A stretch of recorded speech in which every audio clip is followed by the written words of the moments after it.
এখানে সত্যি ঘটনা শোনানো হয়।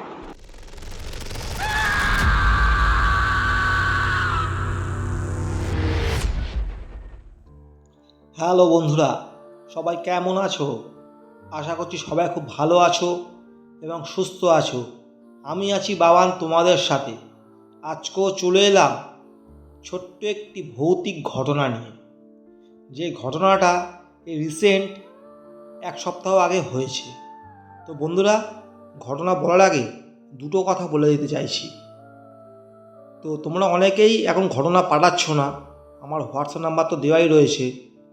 তো তোমাদের কাছে যেমন ঘটনা হোক তোমরা পাঠাও, না পাঠালে আমি প্রতি সপ্তাহ যেটা দুদিন করে চেষ্টা করছি তোমার সাথে তুলে ধরার ঘটনাগুলো, সেটা হয়তো সপ্তাহে একদিন করে তখন আসবে।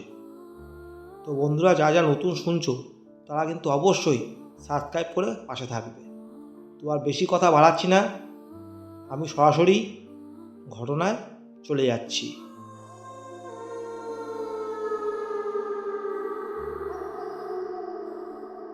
তো বন্ধুরা, ঘটনাটা আমি আমার মতো করে বলছি। আমাকে ঘটনাটা পাঠিয়েছে দীপ বলে একজন ফ্রেন্ড।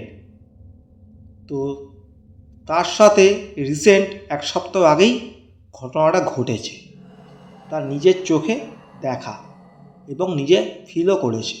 তো সেটা আমি পুরোটাই তুলে ধরছি। আমি দীপ, আমার বাড়ি চরণ। তো এই ঘটনাটা ঘটেছে আমার মামার বাড়িতে, সেটা হচ্ছে ধপধপি, যেটা আমাদের ওয়েস্ট বেঙ্গলের মধ্যে অবস্থিত। তো যেহেতু এক্সাম শেষ, সেই সূত্রে আমি চলে গিয়েছিলাম আমার মামার বাড়ি। তো মামার বাড়িটা পুরোটাই গ্রাম্য সাইড। চরণ অনেকটাই এখন উন্নত হয়ে গিয়েছে, কিন্তু ওই ধপধপি যে মামার বাড়ি আমার, খুবই গ্রাম্য সাইড, একটু ভিতরের দিকে আর কি। তো ভাবলাম যে খুব ভালো মতো ওখানে গিয়ে এনজয় করব। তো আমার মামার বাড়ির কথা ডিরেকশনটা দিয়ে দিচ্ছি। মামার বাড়িতে সব সূত্রে হয়তো 5 জন প্রাণী, আমাকে নিয়ে 6 জন। তো বাড়ি হচ্ছে বিশাল বড়।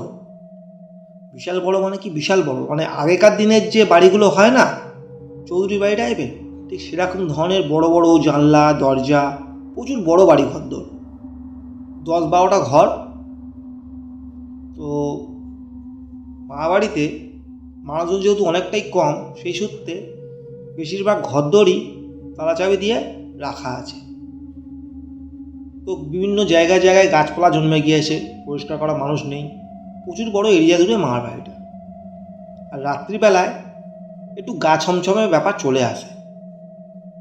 তো আমি বললাম আমার মামাকে যে মামা, আমি তো থাকবো সেই কিছুদিন, তো আমি একটা কাজ করি যে আমি একটা নতুন ঘরে শোবো।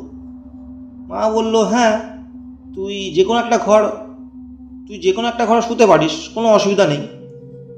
আমি বললাম যে ঠিক আছে। তো আমি যে ঘরটা চুজ করলাম তার পাশে ছিল একটা পুকুর, মামাদেরই পুকুর।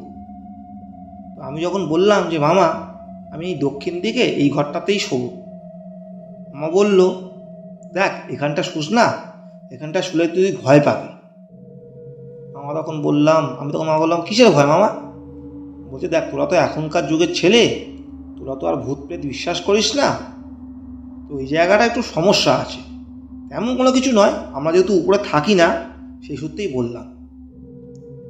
তো তখন বললাম যে না মামা, কোনো অসুবিধা নেই, আমি দেখি, আমার কাছে ফোন রয়েছে, সেরকম যদি হয় তোমাদেরকে ফোন করে ডেকে নেব। বললো, দেখ যেটা ভালো বুঝবি কর, আমি উপরেই থাকবো, কোনো অসুবিধা হলে আমাকে বলবি। তো প্রথম দিনটা কোনো রকম সমস্যা হয়নি। সেকেন্ড দিন আমি একটু বিকেলবেলা দিকে বাইরে গিয়েছিলাম ঘুরতে, হেঁটে হেঁটে আর কি। তো যখন আমি ঘরে ঢুকছি তখন বাজে সন্ধে, এই 8টা হবে এরকম।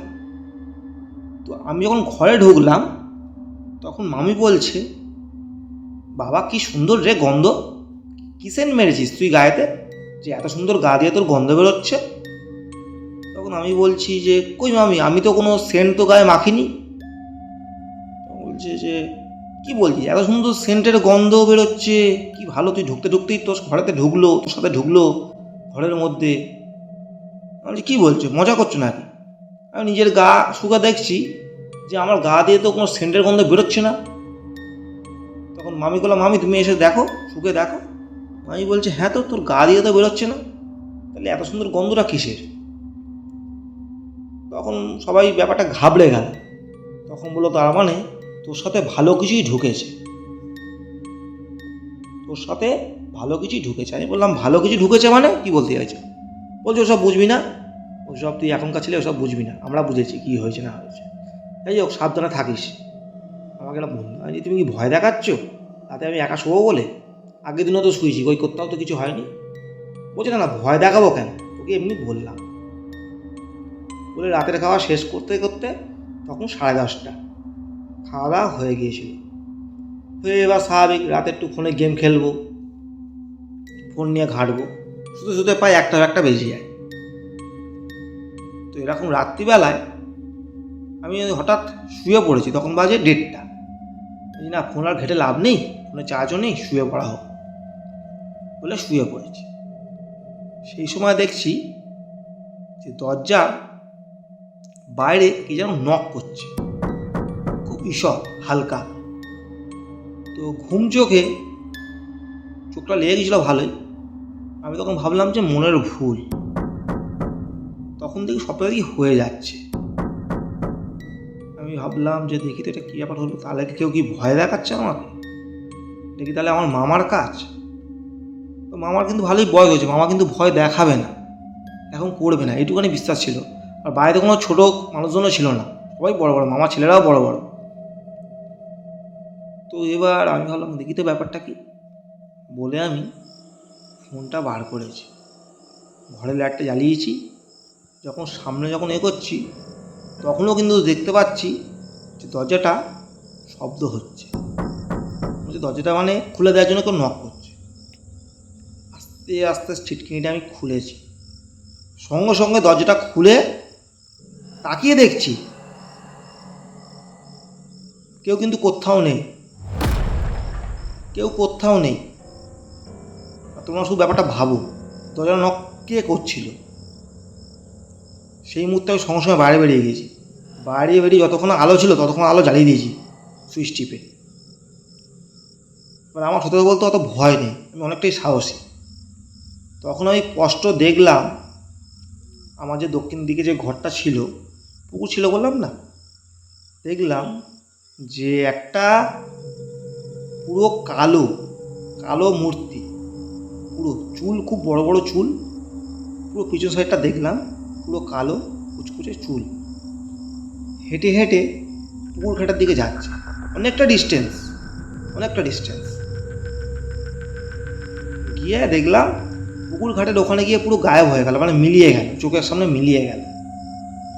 আমি স্পষ্ট দেখলাম যে পুকুর ঘাট অবধি গেল।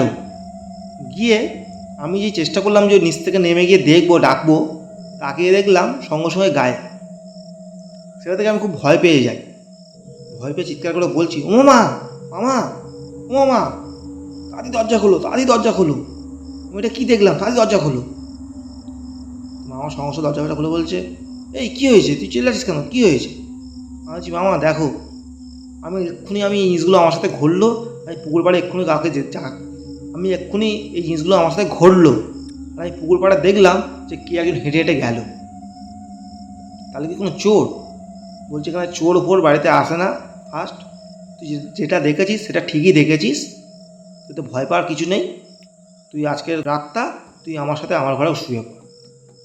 বলে ওই দিন রাত্রে আমি মামার সাথে ঘুমিয়ে পড়েছিলাম। তো সকালবেলা ওটা বলল যে এইটা হচ্ছে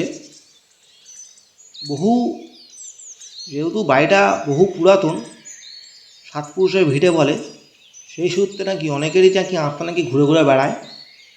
যারা মারা যাওয়ার পর শান্তি পায় না তাদের অনেকেরই আত্মা নাকি ঘুরে ঘুরে ঘুরে ঘুরে বেড়ায়। তবে কোনোদিন কারোর ক্ষতি করেনি, এরকম অনেকের চোখেই পড়েছে। সাদা মূর্তিও চোখে পড়েছে মামার, আমি এটা কালো দেখেছিলাম, এরকম সাদা মূর্তিও চোখে পড়েছে। তো জানি না এটা কী ছিল, কারোর কোনোদিন ক্ষতি করেনি। সত্যি কথা বলতে উপরতলাটা কেউ থাকেও না, শুধু আমার জন্যই আমার উপরতলাটা শুয়েছিল। প্রচুর বড় বাড়ি ঘরদোর, ঠিক আছে। আর যে ঘরের কথা বলছিলাম, যে ঘরটার কথা, সেই ঘরটায় কেউ শুতোও না। কেউ মানুষজন এলে তখন হয়তো কেউ শুলো, যেমন আমার মতো। যাই হোক, কারো কোনো ক্ষতি হয়নি। তো গল্পটা বন্ধুরা এরকমই ছিল। তো তোমাদের কেমন লাগলো তোমরা কিন্তু অবশ্যই কমেন্ট করতে ভুলবে না। তো যারা যারা নতুন শুনছো তারা কিন্তু সাবস্ক্রাইব করে পাশে থাকবে। তো তোমাদের কাছে যদি এরকম কোনো ঘটনা থেকে থাকে তোমরা কিন্তু অবশ্যই আমাকে পাঠাতে পারো। তো বন্ধুরা তোমাদেরকে বলছি, তোমরা বেশি বেশি করে ঘটনা পাঠাও, সাপোর্ট করো, পাশে থেকো, যাতে এটা বড় হতে পারে সেই কামনাই করো। এইভাবেই পাশে থেকো, এইভাবেই সাপোর্ট করো, তোমাদের সাপোর্টটা খুবই দরকার। তো বন্ধুরা সবাই খুব ভালো থেকো, হ্যাপি থেকো। তো আজকের মতো টাটা, গুড নাইট।